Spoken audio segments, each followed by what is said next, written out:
जो आज हम लेके आए हैं डॉपलर विस्थापन। आइए इसकी डिफिनेशन पहले समझते हैं। जब प्रकाश स्रोत तथा प्रेक्षक के बीच के सापेक्ष गति हो तो प्रेक्षक को स्रोत के प्रकाश की बदली हुई तरंग दैर्घ्य प्राप्त होती है अतः प्रकाश की स्पेक्ट्रमी रेखाएं विस्थापित हो जाती हैं। इसे ही डॉपलर विस्थापन कहते हैं। अब इसको थोड़ा सा और अपनी भाषा में समझते हैं। जब कोई मान लो ग्रह से जब कोई प्रकाश स्रोत ग्रह के पास आए, ग्रह या पृथ्वी के पास आए, ठीक है, पास आने से क्या होगा, दूरी घटती है। ठीक है, तो यहाँ वास्तविक प्रत्यय जो तरंग दैर्घ्य है आभासी तरंग दैर्घ्य से क्या होगा, आभासी तरंग दैर्घ्य वास्तविक से कम हो जाएगा। लेकिन जब दूर जाएगा तो आभासी तरंग दैर्घ्य जो है वास्तविक से ज़्यादा हो जाएगा ना। तो इतना अंतर होता है। आइए बेटा अब इसकी हम परिभाषा को और डेरिवेशन को समझते हैं। चलिए आइए देखते हैं। अब यहाँ हम लिखने जा रहे हैं माना। देखो, माना कोई प्रकाश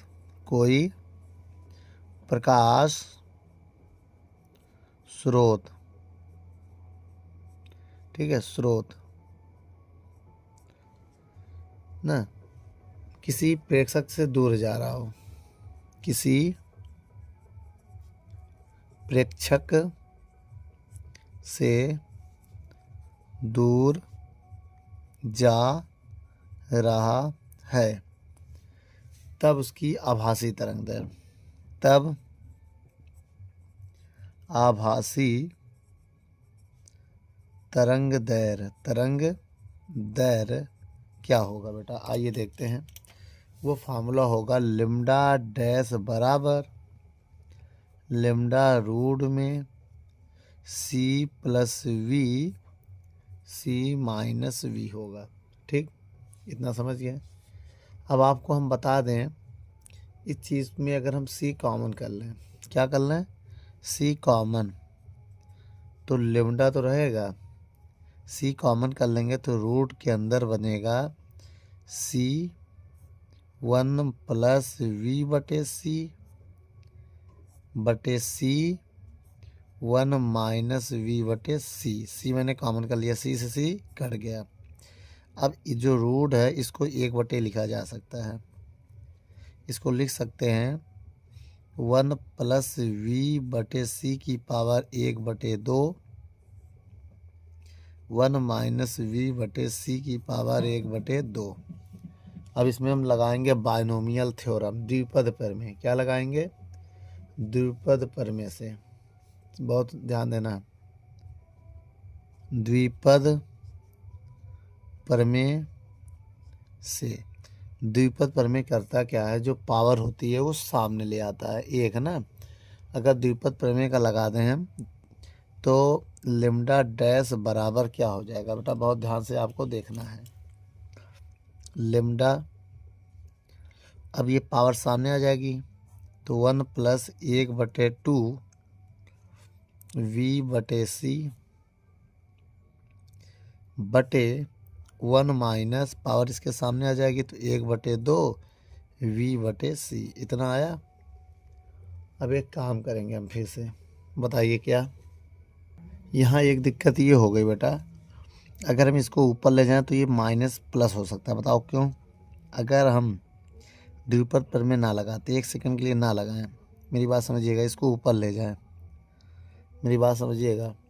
अगर हम इसको ऊपर लेके चले गए होते हैं तो 1/2 है, रुक जाना, एक तो ये 2 हटा दें, अगर एक पल के लिए नहीं माने हम तो ये 1/2 हो जाएगा। अब ये वाला स्टेप जो है नीचे वाला, इसको हम ऊपर ले जाएं तो 1 माइनस वी बटे सी की पावर -1/2 ये हो जाएगा। बहुत ध्यान से देखिएगा बेटा, ठीक है। अब हमने क्या किया, इसको लिखा 1/2, अब इसको ऊपर लेके चले गए। अब लगाओ द्विपद प्रमेय। क्या लगाएंगे, द्विपद प्रमेय के अनुसार। देखो द्विपद प्रमेय का काम क्या होता है, ये पावर को सामने लिखता है ना, किसके, द्विपद प्रमेय से। तो लिम्डा डैश बराबर लिम्डा 1 प्लस 1/2 सामने आ जाएगा वी बटे सी। अब ये भी पावर सामने आ जाएगा तो 1 माइनस, अब एक जो आ जाएगा माइनस के 1/2 वी बटे सी। अब मेरी बात समझिएगा, तो माइनस माइनस क्या हो जाएगा, प्लस लिम्डा 1 प्लस 1/2 वी बटे सी, और ये भी हो जाएगा माइनस माइनस प्लस 1/2 वी बटे सी, एक जैसे हो जाएगा। अब हम इसको होल स्क्वायर लिख सकते हैं बेटा। क्या लिख सकते हैं? होल स्क्वायर 1 प्लस 1/2 वी बटे सी का होल स्क्वायर। फिर से पुनः द्विपद प्रमेय, पुनः द्विपद प्रमेय से जब पुनः लगाएंगे तो लेमडा 1 प्लस, फिर से ये पावर यहाँ आ जाएगा, 2/2 हो जाएगा, ये 2 से 2 कट जाएगा। अब बताइए लेमडा डैश का मान कितना आएगा? लेमडा 1 प्लस वी बटे सी ही आएगा, इससे ज़्यादा कुछ होने वाला नहीं है। अगर हम इसमें लेमडा का गुणा करते हैं एक पल के लिए तो लेमडा डैश बराबर क्या हो जाएगा? लेमडा प्लस लेमडा वी बटे सी, ये आ जाएगा। अब हम इसको यहाँ बताने जा रहे हैं, बहुत ध्यान से देखिएगा। लेमडा डैश इधर आ जाएगा तो लेमडा डैश माइनस लेमडा बराबर लेमडा वी बटे सी, इसे डेल्टा लेमडा लिख सकते हैं। तो इसको चाहे वी लेमडा बटे सी लिख दो, यही हमारा है क्या? डॉपलर विस्थापन। डॉपलर विस्थापन बेटा बहुत इंपॉर्टेंट क्वेश्चन है। यदि समझ में आए तो लाइक शेयर कमेंट करना ना भूलें। धन्यवाद बच्चों।